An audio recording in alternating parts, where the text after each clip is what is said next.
이사야서는 전반부와 후반부 이렇게 크게 두 단원으로 구분되어서 1장부터 39장, 40장부터 66장 이런 문장의 구조를 이루고 있습니다. 그 안에는 또 소주제별로 단락들이 대략 1부에서 8부까지로 이제 또 나눠져 있고요. 이 내용은 이스라엘의 배역과 그 백성의 범죄와 악을 지적하면서 너희에게 하나님의 심판이 임할 것이다 이 말을 예언하시고, 또한 열방국들에 대한 멸망의 예언, 바벨론과 아수르와 에돔과 또 이들에 대한 심판도 예언하고 있습니다. 그래서 1장부터 12장까지가 유다와 이스라엘에 대한 경고라고 한다면, 또 13장에서부터는 또 바벨론과 에돔에 대한 경고, 그리고 36장부터 39장이 아수르에 대한 경고다. 또 이제 우리가 이렇게 나눠서 이해해 볼 수 있겠습니다.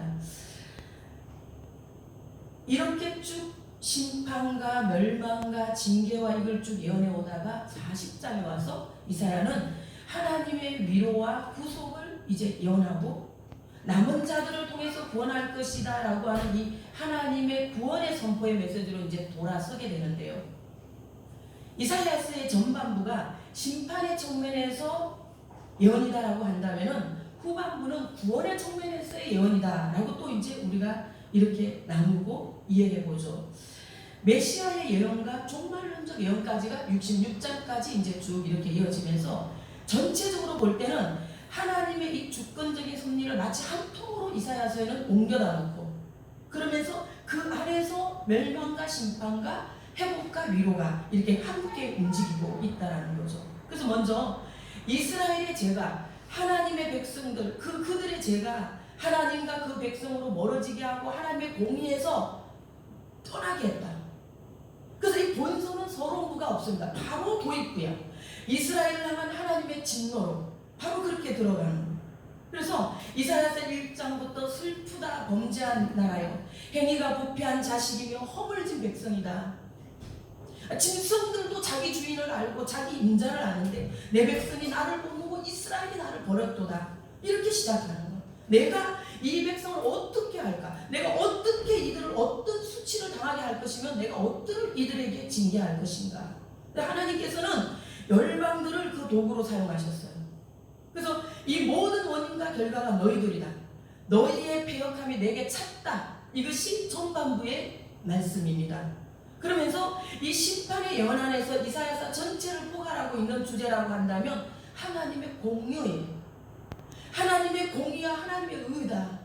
공의의 하나님이다.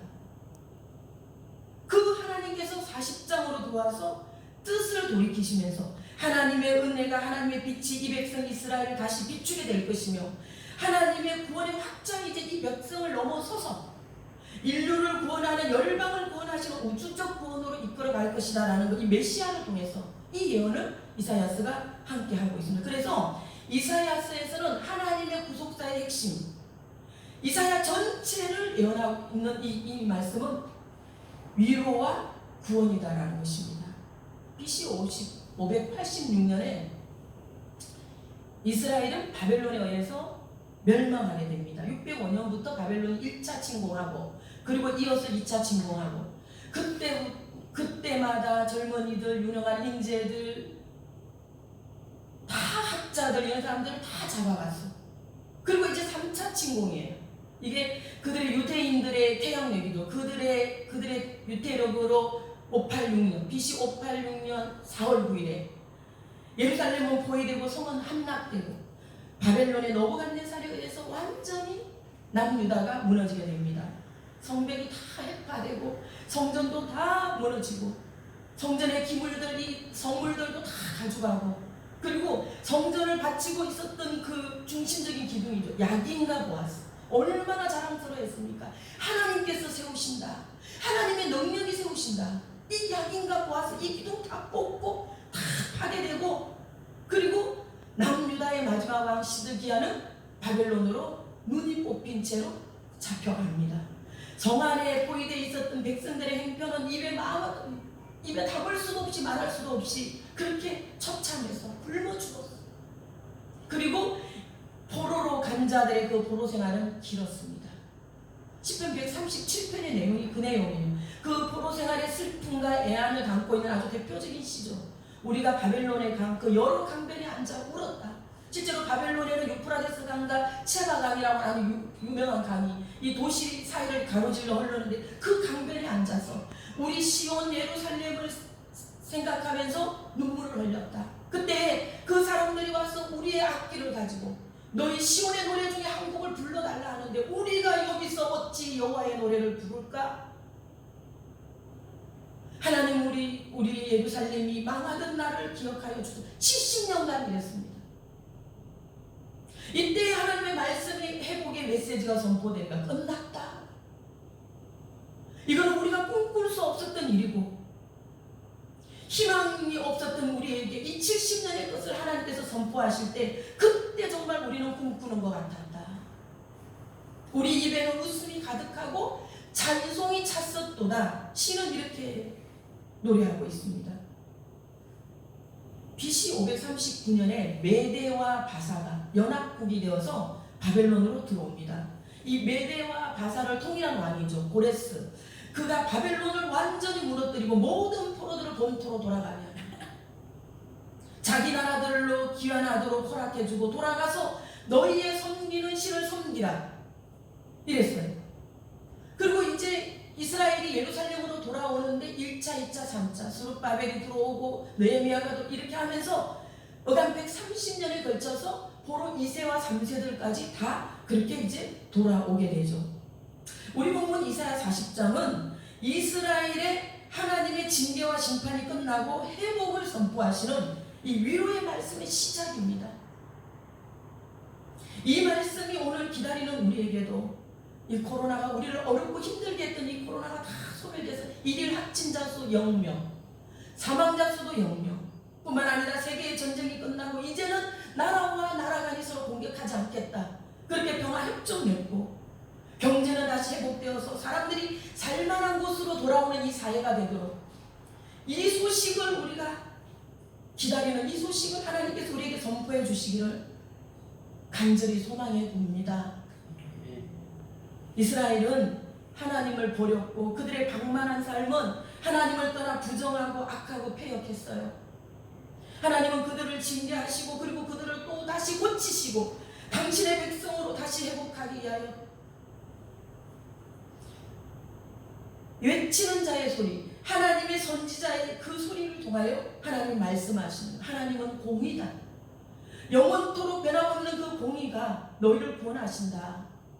그래서 이사야서의 예언에는요, 하나님의 공의를 말할 때 하나님은 그 공의를 따라서 백성을 심판하시는 공의와 그 공의에 따라서 그 백성을 구원하시고자 하시는 공의사에서 하나님은 긴장하고 계시는 모습, 이 공의로우심을 조화롭게 맺히시고 주고 있는 거예요. 이사야라고 하는 이 문학이 우수성이에요. 이게 탁월한 우수성이에요.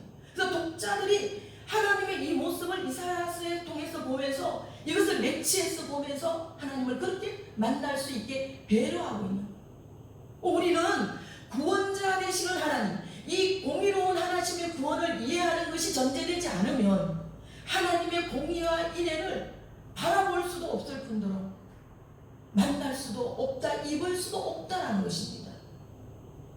동시대를 예언하고 있었던 이 다른 예언서와는 다르게 이사야서 안에는 또 다른 어떤 특징적인 면이 있다고 그러면 하나님의 성호를 이스라엘의 거룩한 자, 이렇게 표현하고 있는 것을 보게 되는데요.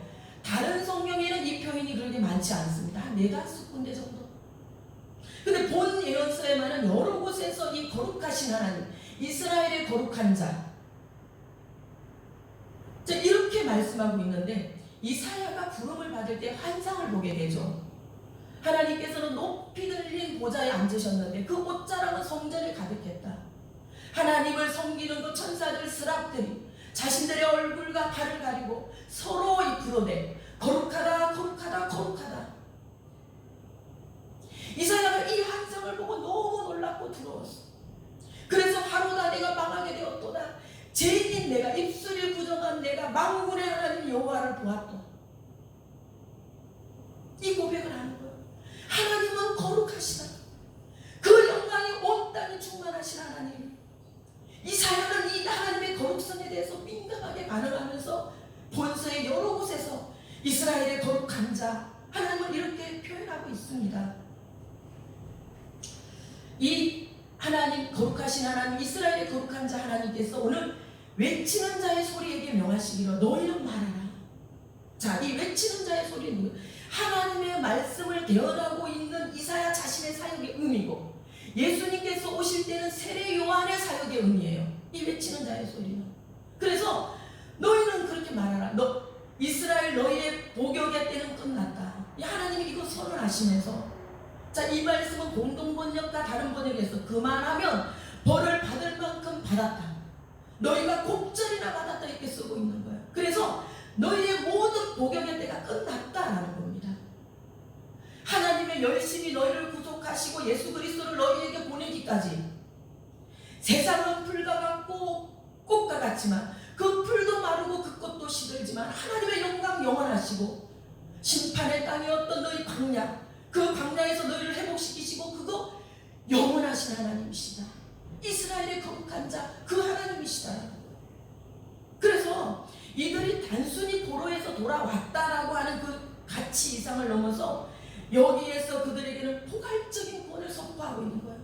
그것이 너희에게 온전한 위로다 라고 말씀하고 계시는 겁니다. 지금도 위로가 필요한 시대입니다. 풍족하다라고 하지만 현대인들은 위로받기를 원합니다. 아주 의외적인 상황이거나 처음부터 위로가 목적이 아니었던 곳에서도 위로가 필요해요. 좀 흥미로운 통계는요, 사회적으로나 경제적으로 어떤 위기나 공간이 왔을 때, 또 개인적으로도 그럴 때 사람들의 마음에는 옛것을 그리는 복고적인 심리가 일어난다라는 거예요. 그래서 시대가 어려울 때 이 복고가 강세를 이룬다. 이 위로가 되기 때문에 그 추억들을 소비하면서 내 안에 존재되어 있는 이 안정된 것과 편안한 것과 이것들을 끌어내고자 하는 심리라는 거예요. 이스라엘은 자신들의 그 존재적 의미를 잃어갈 때에 그들 속에 있는 그 시온을, 그 예루살렘을 기억했어요. 예루살렘은 내가 설마 너를 잊었나? 그리고 자신들의 존재가 잃어갈 때에 그들은 그들 속에 잠재되어 있는 하나님의 그 긍휼하심을 자극하며 하나님이여 우리의 멸망하던 나를 기억하여 주소서, 이렇게 기도하고 있었던 거예요.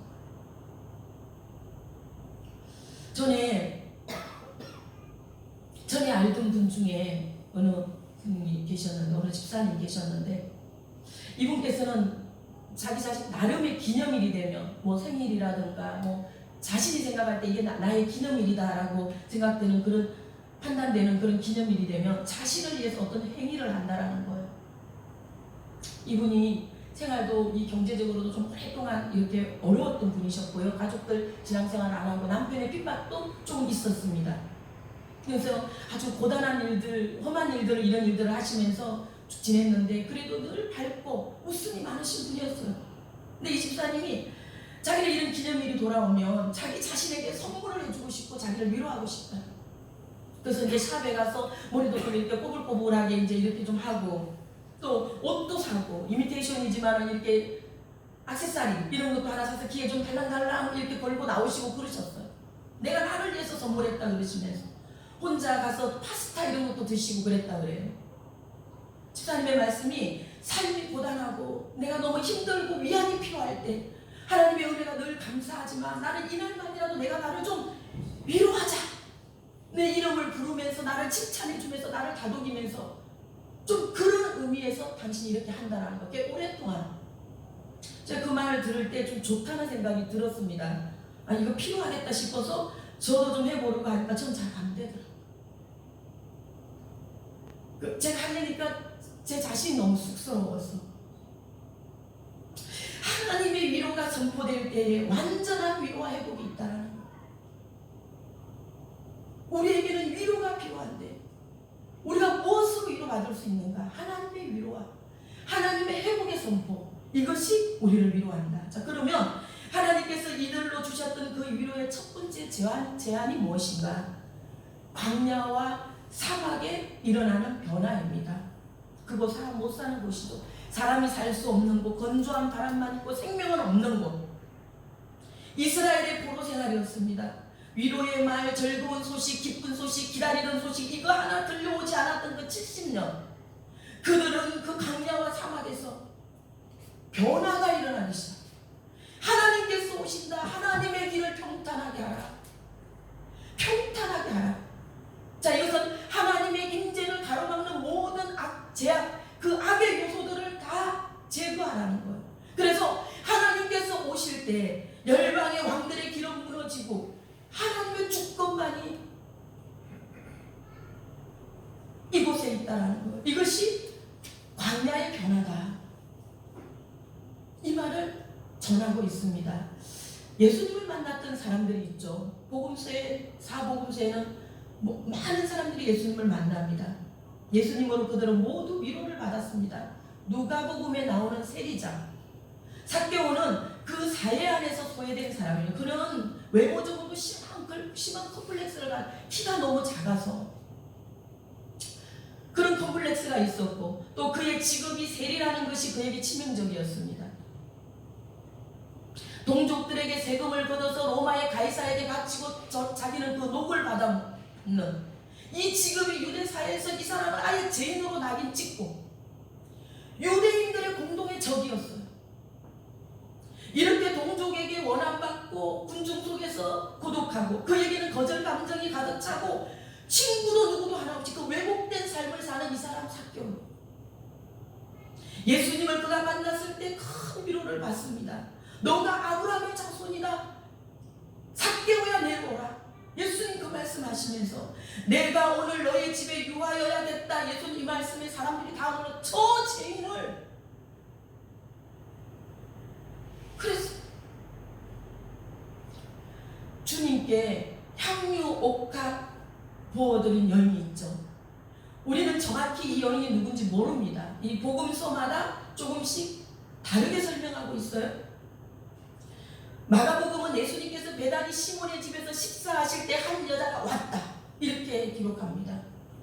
그녀는 매우 값진 향수 순전한 정품이라는 거예요. 정품의 나드향의 향수를 가지고 와서 예수님께 그 향유를 부었다는 것입니다.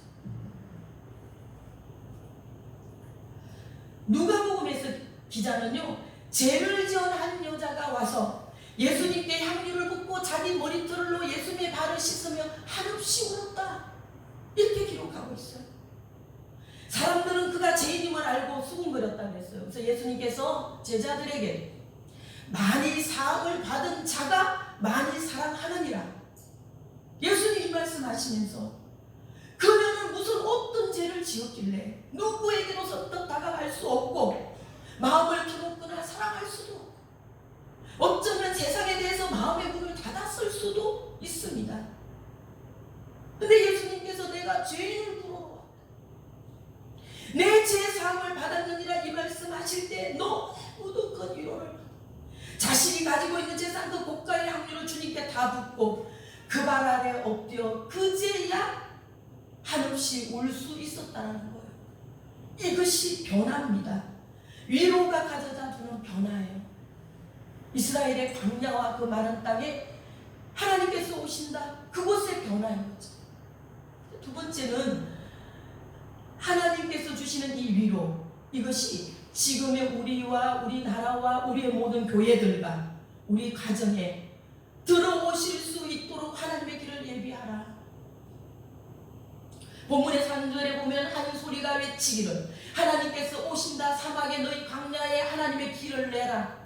골짜기마다는 도두어지고 산과 언덕은 낮아지고 평지가 되고 평탄하게 되고 골짜기마다 도두어지고 히브리어로 인나세라고 하는 수고입니다. 무엇에 의하여 들어 올려치다. 골짜기마다가 무엇에 의하여 들어 올려치다. 누군가에 의해서 들어 올려치다. 들어 올려쳤어요. 인간은 스스로 높이려고 하지만 하나님은 그것을 바로 하시고 골짜기마다 평지가 되게 하시며 하나님의 의도적인 개입, 이 백성을 향한 하나님의 확고하고도 불변적인 이 의도의 은혜입니다. 이것이 이 은혜를 맞이하는 우리의 길을 우리가 활짝 열고 주님이 우리에게 오실 때 우리가 위로받을 수 있다. 우리 사회가 위로받고 우리의 모든 교인들이 위로받고 교회들이 위로를 받고 우리 가정마다 위로가 임한다라는 것입니다. 지금 우리는 세계도 그렇습니다. 좋은 소식, 위로의 소식 듣기가 어려운 때를 함께 지나고 있습니다. 모두 다 위로가 필요한 때예요.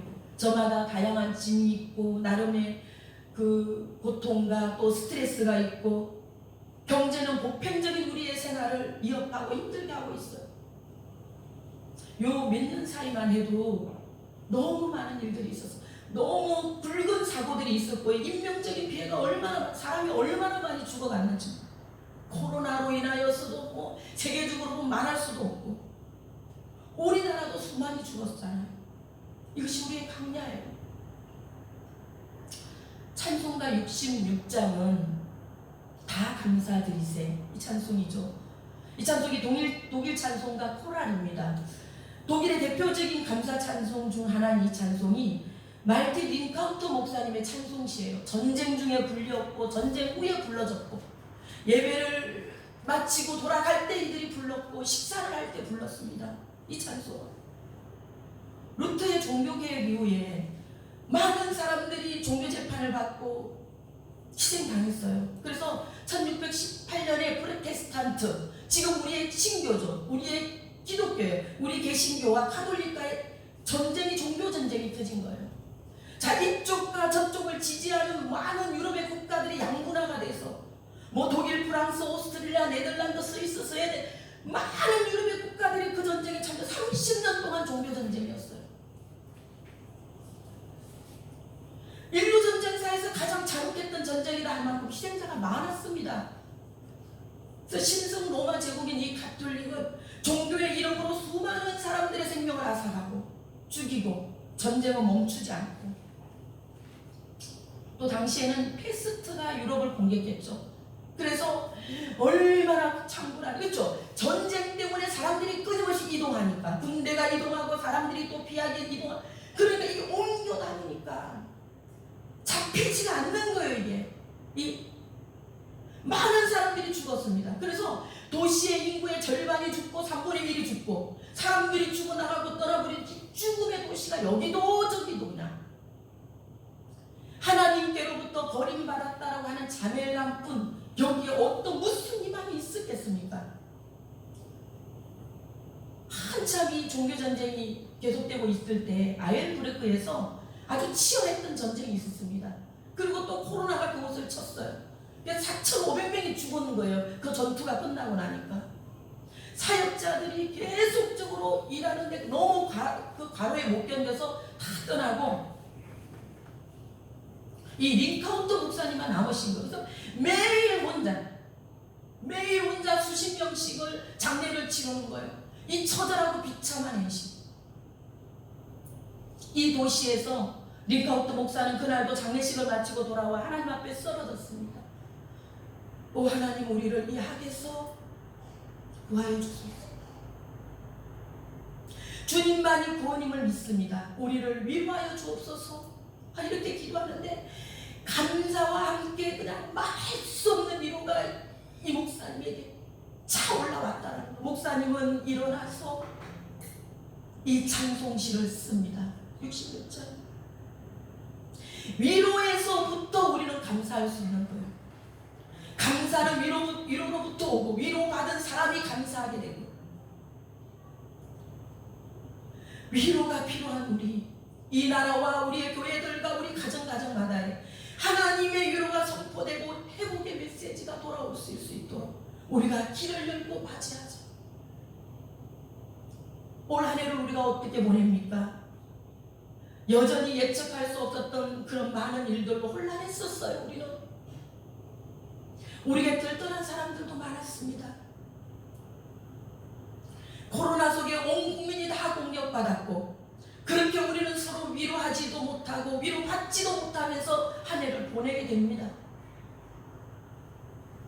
코로나를 앓을 때 너무 많이 아픈 거예요. 내가 왜 이렇게 아플까? 이 힘들어하는 내 자신이 잘 받아들여지지가 않았어요.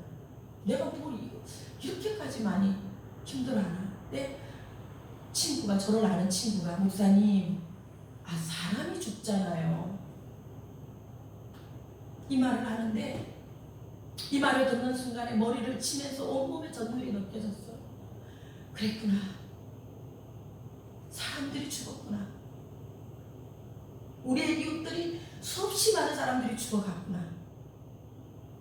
수천 수만 명이 죽었다고 그러는데도 안타까운 마음은 잠시뿐이고 곧 덤덤해지는 거야. 또 많은 사고들이 일어나서 애매하게 수많은 젊은이들이 죽어나 우리는 덤덤해. 우리의 안타까운 마음은 잠시뿐.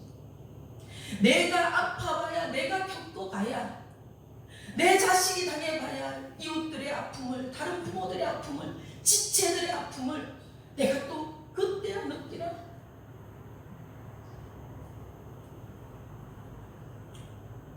하나님 앞에서 굉장히 먹먹했어요.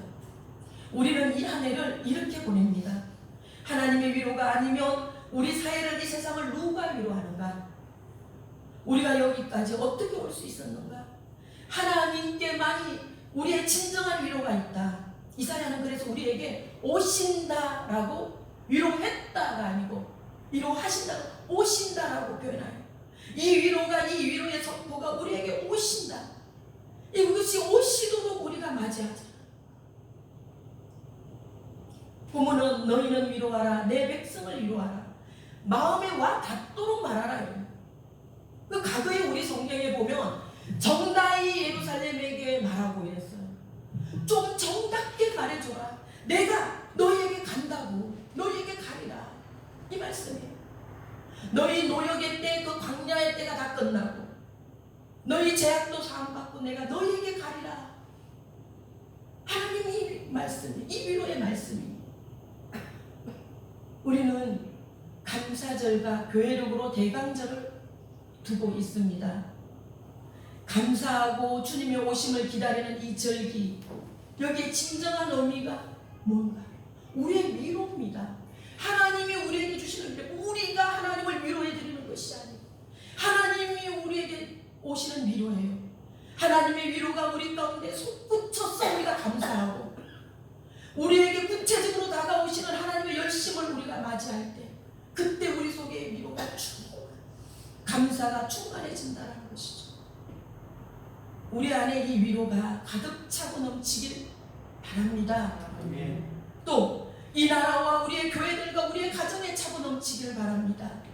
그래서 우리가 서로 위로하고, 우리가 또 외치는 자의 소리가 되고 그 선지자의 입술이 되어서 우리가 세상에 나가서 선포할 때 정다이 마음에 와 닿도록 그렇게 그들에게 선포하고 세상을 위로할 수 있는 우리가 되기를 간절히 축원합니다. 옛부터 주신 복 한없는 그 사랑 선물로 주시네 이제와 영원히. 영원하신 하나님 경배하고 찬송하리. 전에도 이제도 장래도 영원히. 민가또 목사님의 찬송시, 우리가 이 고백을 드릴 때 오늘도 우리 가운데 위로가 충만할 것을 믿습니다. 아멘. 기도하시겠습니다.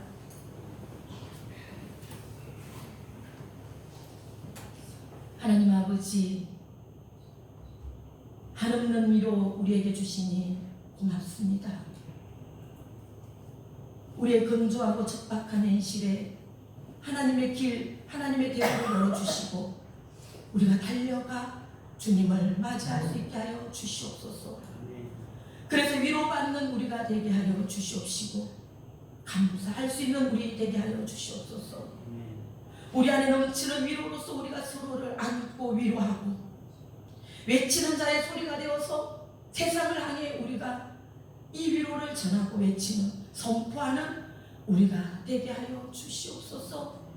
예수님 거룩하신 이름으로 기도합니다. 아멘.